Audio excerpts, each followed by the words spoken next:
One Question is designed to give subscribers valuable insights on how executive leaders in college athletics think about key issues on their respective campuses, in their departments, or within their leagues and conferences.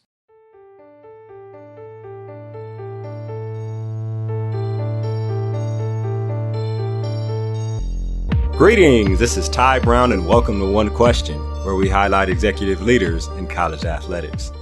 Our guest today is Tanner Gardner. Tanner is the Senior Associate Athletics Director and Chief Operating Officer at Rice University. Greetings, Tanner. Thanks for joining us today. Ty, thanks for having me on today.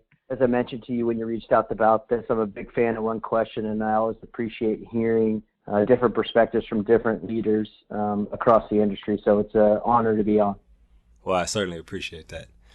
Now, Tanner, you have a unique role, Chief Operating Officer, and when I was researching your position and looking at the description of it, I noticed that you have, a lot of the things you do are in the external side of the house in terms of Rice Athletics, but then you also have a few aspects of internal operations, especially now being in that COO role. Can you give us some insight on the structure of your position and how it benefits the department as a whole? And you might start by telling us how you arrived at the position you're in now. Sure. So, like you say, Ty, I think it's worth taking a step back and talking about kind of what I was when I started here at Rice. So I joined Rice in August of 2014 in a position that is not necessarily very common in college athletics. I joined as our Chief Revenue Officer, and what that position encompassed at the time was much of what a Senior Associate Athletic Director for External would oversee: the traditional marketing, communications, ticket operations, ticket sales, sponsorships, licensing, and the like. And the second part, one thing that I think particularly made us unique is that we hired a position called the Director of Business Strategy. And, that was largely based off a model that Stanford had set up under Kevin Blue. I think Kevin was the initial one, which was really hiring someone who could inform what we do through analytics. And that's my background. I came from management consulting, and I grew up as an analyst. And so that was a natural position to have under my title. The one thing that I didn't have under me was development, and I think at many institutions, development is under the external relations umbrella. When Joe, our athletic director, set up his organizational structure, he felt that based on where we were as an organization, it was important enough to hire a senior level position to oversee that function.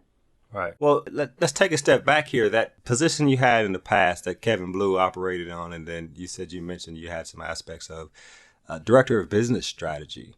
I think that would probably be an interesting position across the country. I'm not sure everybody either thinks like that or has that type of position. What were some specific things you did in that role and that Kevin operated in that role? The position that was originally created at Stanford, and perhaps it was done elsewhere, but I don't know about it, was a business strategy analyst. And it was really someone who used analytics to drive the business of an athletic department. And, that could be anything from ticket pricing to how we think about prospecting and sponsorships and ticket sales, to even scheduling and thinking about what are the teams that we schedule that'll, maximize various things that are important to us, like probability to win, chances of drawing good crowds at the stadium, chances of drawing good TV ratings. And so those are the types of things that we had under our business strategy position here at Rice. And I hired former Stanford undergrad who had spent some time working at ESPN and then also as a management consultant to fulfill that function here at Rice when I started.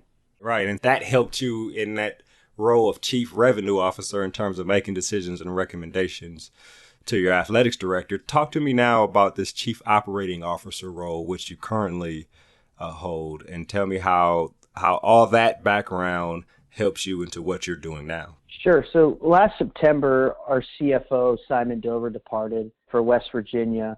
And, as Joe thought about what was the best way to structure our organization moving forward, he approached me to ask if I would like to oversee, in addition to my current responsibilities, the responsibilities that our previous CFO had overseen, which includes finance, HR, contracts, risk management, and traditional business operations function.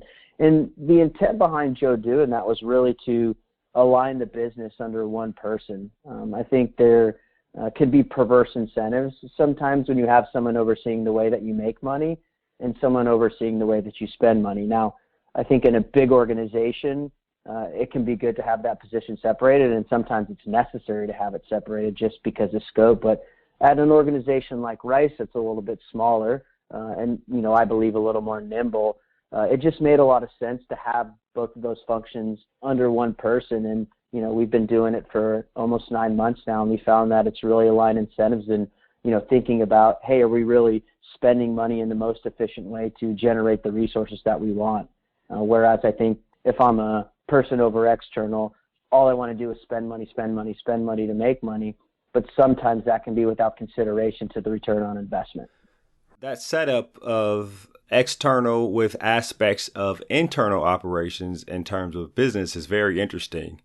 But I wonder, though, how will you be evaluated in that type of position where you operate within both aspects of the business operation? Sure. Well, I think in particular, since I effectively am responsible for our P&L, a big part of it is how we perform from a bottom line perspective each year. Now, there are controllables and uncontrollables in our business. And when we're doing evaluations, we take into account those things. But at the highest level, I think how I'm evaluated is really how we perform from a bottom line perspective. And then as you double click on that, if you are off on the bottom line, I think you ask the question, was it a revenue problem or was it an expense problem? And, maybe we succeeded at hitting our ticket sales and sponsorship goals, but perhaps we didn't have good budget management in a sport or administrative unit. And so, I think the P&L is the easiest way to look at it, but it's much more nuanced than that when we're thinking about evaluation. Yeah, this is interesting. I like this setup. Would you say that this is a corporate type structure? When you think about the enormous revenue that college athletics departments bring in, something like this seems like it would be necessary. Yeah, I think there's a lot of truth in what you say. I don't know that I would like to use the word corporate. I think it models how corporations would set up organizations. But, I think of college athletics as just like any other organization, whether you call it business or nonprofit or what. And I think you want to operate it with strong organizational practices, of which having good business sense and good business practices is one of those. And, that's why I made the jump into college athletics back in 2014. It's because I had spent, my previous career working in the for-profit corporate world. And I thought, hey, why not go apply those same business principles in college athletics? And, by no means am I the first one to do that. There's many great leaders and many great institutions who operate much the same way. But it was an opportunity for me to come apply some of those strong business practices in the college athletics environment. A lot of people like working in athletics because the tie to student athletes, the tie to competition, the tie to winning and having a purpose bigger than the bottom line.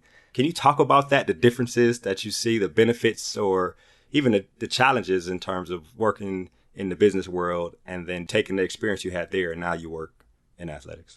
Sure. I think generally when you're working in a corporation versus in a nonprofit, of which universities are nonprofits, things tend to move a little bit slower.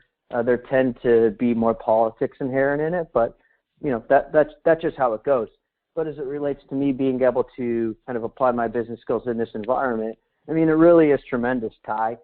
College athletics changed my life, and so to have the ability to come work in an organization like this, for a mission that I believe in, for a leader that I believe in, for a cause that I believe in, and a student athlete is just really a dream come true for me. And, when you come to work every day at a corporation, you might be trying to earn money and hit a bottom line because that's what your shareholders require of you. Well, when we come and do that here, it's not to make a profit or to generate revenue just for the purposes of paying it back to someone else, but it's for the purposes of the student athlete and changing their lives. And so to be able to do that for our student athletes, much like the administrators at Stanford did for me when I was a student athlete there, is just really a great situation.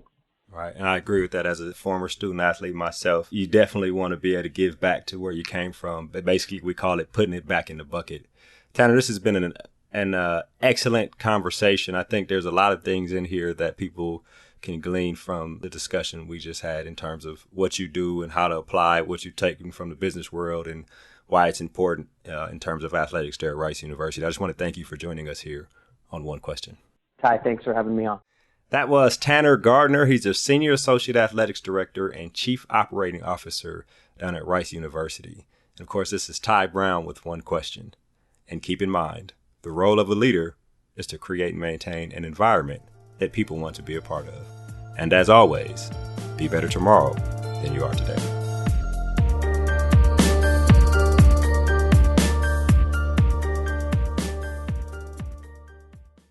This episode of One Question is produced by Spades Media Group, solving problems using creative leadership.